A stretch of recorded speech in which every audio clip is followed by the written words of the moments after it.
নমস্কাৰ মই মজিদ বন্ধুসকল বলকতা সামকাজি সন্ধিয়াৰ 7টা গুৰুত্বপূৰ্ণ খবৰ প্ৰথমটো খবৰ পুনৰ মেট্ৰিক পৰীক্ষাৰ প্ৰশ্নকাকত ফাদিল সাধাৰণ গণিতৰ প্ৰশ্নকাকত ফাদিলৰ অভিযোগ পৰীক্ষা আৰম্ভ হোৱাৰ কিছু সময় পিছতে প্ৰশ্নকাকত ফাদিলৰ সন্দেহ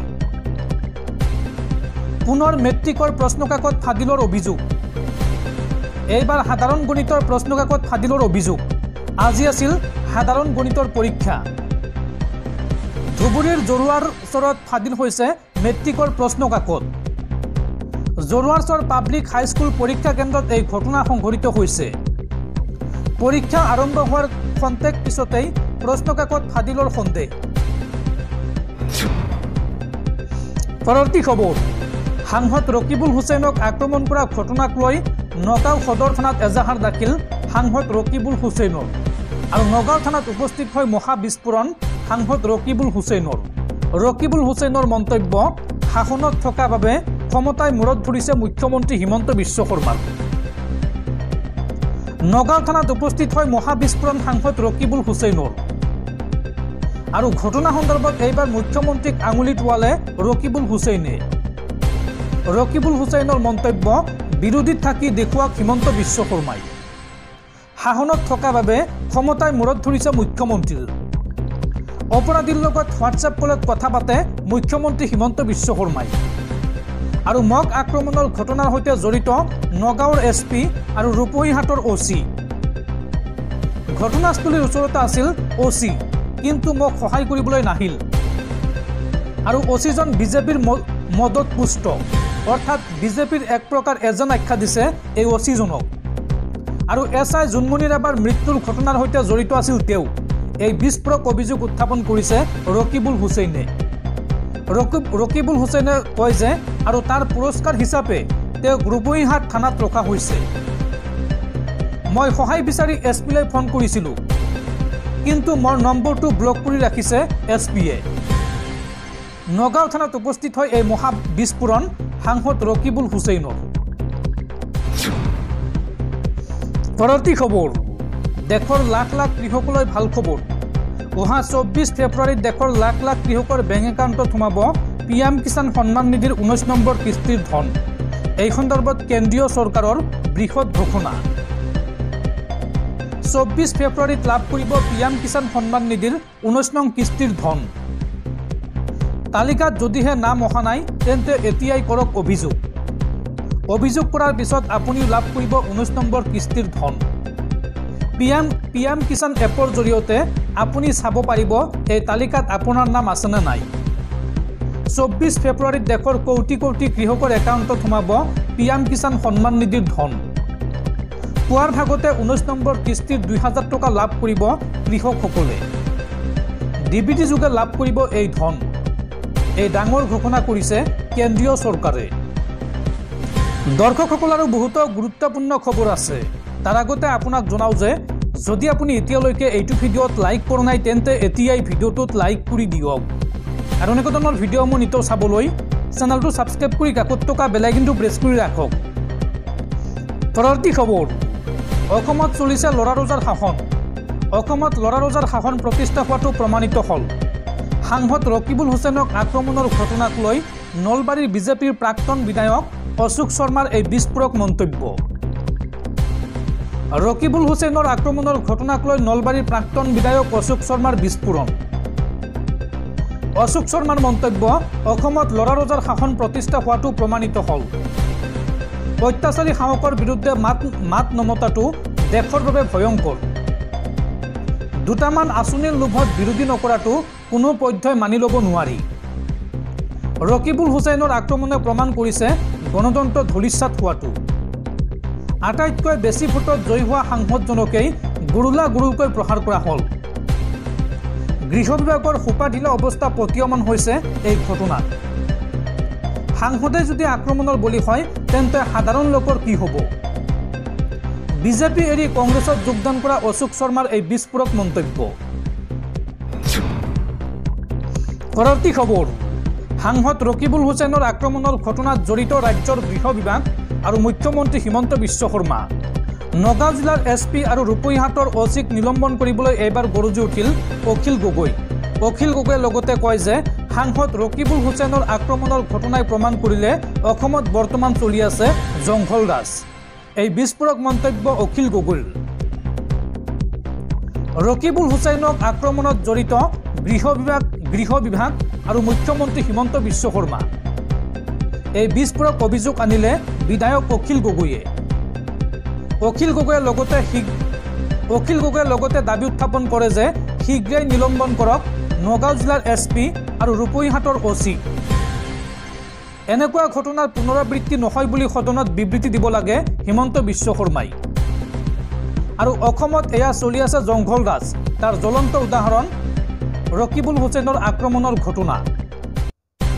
আৰু বিৰোধী দলৰ ভূমিকাক লৈ শূন্য হৈ পৰে শিৱসাগৰ সমষ্টিৰ বিধায়কগৰাকী। এই ঘটনাক লৈ যি ধৰণে বিৰোধীৰ প্ৰতিবাদ হ'ব লাগিছিল সেয়া হোৱা নাই। এই মন্তব্য বিধায়ক অখিল গগৈৰ। পৰৱৰ্তী খবৰ, দেশৰ শিক্ষাৰ্থীসকলৰ বাবে জৰুৰী খবৰ।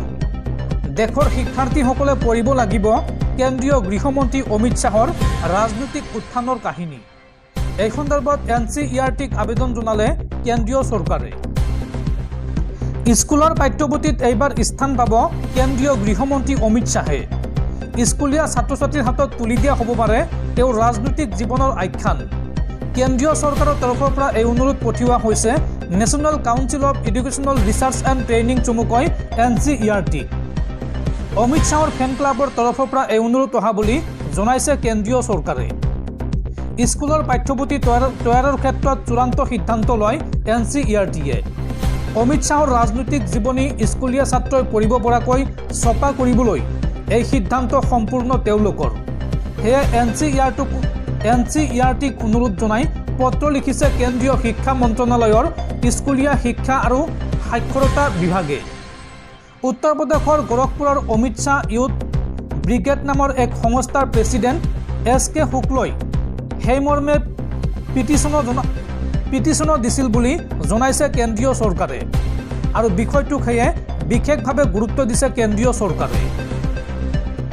উল্লেখযোগ্য যে 2014 চনত কেন্দ্ৰত নৰেন্দ্ৰ মোদী প্ৰধানমন্ত্ৰী হিচাপে নিৰ্বাচিত হোৱাৰ পাছতেই জাতীয় ৰাজনীতিত অমিত শ্বাহৰ অভূতপূৰ্ব উত্থান ঘটিছে। এই মুহূৰ্তত দেশৰ দ্বিতীয় শক্তিশালী ৰাজনৈতিক নেতা হিচাপেও তেওঁক গণ্য কৰা হয়। আনকি বিজেপিৰ ভিতৰতো বহুতে তেওঁক মোদীৰ উত্তৰাধিকাৰী হিচাপেও গণ্য কৰে। উত্তৰ প্ৰদেশৰ মুখ্যমন্ত্ৰী যোগী আদিত্যনাথৰ সৈতেও সেয়ে বিশেষ প্ৰতিযোগিতা আছে অমিত শ্বাহৰ। যোগীকো একাংশই মোদীৰ উত্তৰাধিকাৰীৰ দৃষ্টিৰে চাই বাবেই দুয়োৰে মাজত আছে এখন শীতল যুদ্ধও।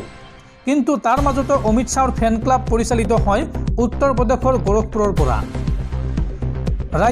যোগীৰ ৰাজ্যৰ পৰাই পৰিচালিত হয় এই অমিত শ্বাহৰ ফেন ক্লাব। সেই ফেন ক্লাবৰ অনুৰোধতেই অমিত শ্বাহৰ ৰাজনৈতিক জীৱনৰ আখ্যান স্কুলীয়া পাঠ্যপুথিত ৰখাক লৈ বিশেষ আবেদন পঠিওৱা হৈছে।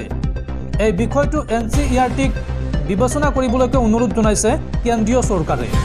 এই সমস্ত খবৰ প্ৰকাশ পাইছে দি টেলিগ্ৰাফত সাক্ষাৎকাৰ দিছে ফেন ক্লাবৰ প্ৰেছিডেণ্টে।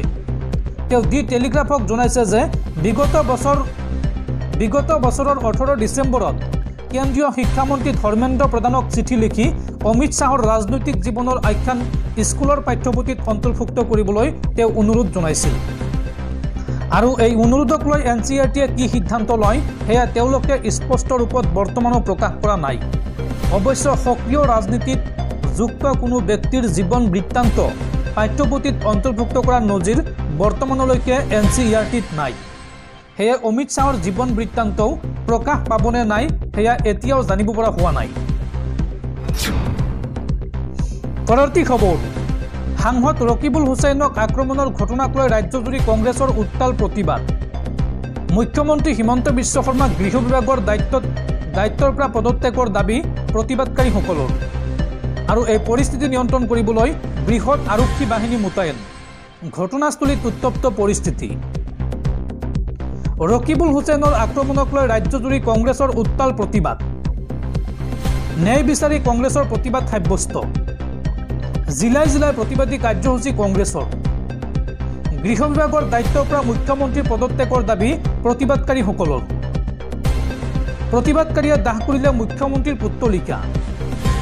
গুৱাহাটীৰ ৰাজীৱ ভৱনত উত্তাল প্ৰতিবাদ কাৰ্যসূচী কংগ্ৰেছ কৰ্মীৰ। পৰিস্থিতি নিয়ন্ত্ৰণ কৰিবলৈ বৃহৎ আৰক্ষী বাহিনী মোতায়েন। ধুবুৰীৰ ৰাজপথত শ শ কংগ্ৰেছীয়ে সাব্যস্ত কৰিলে প্ৰতিবাদ। গৌৰীপুৰত উত্তাল প্ৰতিবাদ কংগ্ৰেছ কৰ্মীৰ। ৰূপহীহাটৰ নতুন বজাৰত প্ৰতিবাদী কাৰ্যসূচী কংগ্ৰেছ কৰ্মীৰ। নলবাৰীত ৰাজীৱ ভৱনৰ পৰা উলিওৱা হ'ল প্ৰতিবাদী কাৰ্যসূচী। এইদৰে সমগ্ৰ ৰাজ্যজুৰি উত্তাল প্ৰতিবাদ সাব্যস্ত কৰিছে কংগ্ৰেছ কৰ্মীসকলে। পৰৱৰ্তী খবৰ, তৃতীয় বিশ্বযুদ্ধক লৈ ডাঙৰ মন্তব্য মাৰ্কিন ৰাষ্ট্ৰপতি ডনাল্ড ট্ৰাম্পৰ। ডনাল্ড ট্ৰাম্পৰ এই সন্দৰ্ভত মন্তব্য যে তৃতীয় বিশ্বযুদ্ধ ইমান দিনে লাগি গ'লহেঁতেন। ভাগ্য ভাল যে মই সময়মতে আমেৰিকাৰ ৰাষ্ট্ৰপতি হ'লোঁ। এই মন্তব্য ডনাল্ড ট্ৰাম্পৰ। তৃতীয় বিশ্বযুদ্ধৰ পৰা পৃথিৱী বহু দূৰত নাই। তেওঁৰ নেতৃত্বতহে এনে যুদ্ধ ৰোধ কৰা সম্ভৱ। বৃহস্পতিবাৰে মিয়ামিত অনুষ্ঠিত এক সন্মিলনত ভাষণ দি এই দাবী কৰে আমেৰিকাৰ ৰাষ্ট্ৰপতি ডনাল্ড ট্ৰাম্পে। ট্ৰাম্পৰ মতে যদিহে প্ৰাক্তন ৰাষ্ট্ৰপতি জো বাইডেনে আমেৰিকাত আৰু এবছৰ ক্ষমতাত থাকিলেহেঁতেন তেন্তে এতিয়ালৈকে তৃতীয় বিশ্বযুদ্ধ আৰম্ভ হ'লহেঁতেন। ট্ৰাম্পে লগতে কয় যে তৃতীয় বিশ্বযুদ্ধৰ পৰা কোনেও লাভৱান নহয়, কিন্তু মই এতিয়াই ক'ব পাৰোঁ আপুনি যুদ্ধৰ পৰা বহু দূৰত নহয়। এই প্ৰশাসন যদি আৰু এবছৰ চলিলহেঁতেন তেন্তে আপুনি নিশ্চয় যুদ্ধৰ মাজত সোমাই পৰিলহেঁতেন, কিন্তু এতিয়া তেনেকুৱা নহ'ব, মই ইয়াত আছোঁ। এই মন্তব্য ডনাল্ড ট্ৰাম্পৰ। পৰৱৰ্তী খবৰ, সাংসদ ৰকিবুল হুছেইনক ভয়ংকৰ আক্ৰমণ কৰা দুৰ্বৃত্তক চিনাক্ত। বিধানসভাত মন্ত্ৰী পীযুষ হাজৰিকাই উল্লেখ কৰিলে দুৰ্বৃত্তৰ নাম। শীঘ্ৰে কঠোৰ ব্যৱস্থা হাতত ল'ব এই দুৰ্বৃত্তকেইটাৰ বিৰুদ্ধে। সাংসদ ৰকিবুল হুছেইনক ভয়ংকৰ আক্ৰমণ কৰা দুৰ্বৃত্ত চিনাক্ত। বিধানসভাত মন্ত্ৰী পীযুষ হাজৰিকাই উল্লেখ কৰিলে দুৰ্বৃত্তৰ নাম। আক্ৰমণকাৰীকেইটা হৈছে ক্ৰমে আৰুল, জামতুলা, অছেৰ, বছিৰ, কাছেম, ৰছিদুল, আয়ুব, লুৎপিয়ৰ, জাহাংগীৰ, খালেদ আৰু মুজিবুৰক চিনাক্ত কৰা হৈছে। উপযুক্ত তদন্ত কৰি দোষীক শাস্তি বিহাৰ ঘোষণা মন্ত্ৰী পীযুষ হাজৰিকাৰ। বিধানসভাত এই ঘোষণা কৰিছে মন্ত্ৰী পীযুষ হাজৰিকাই।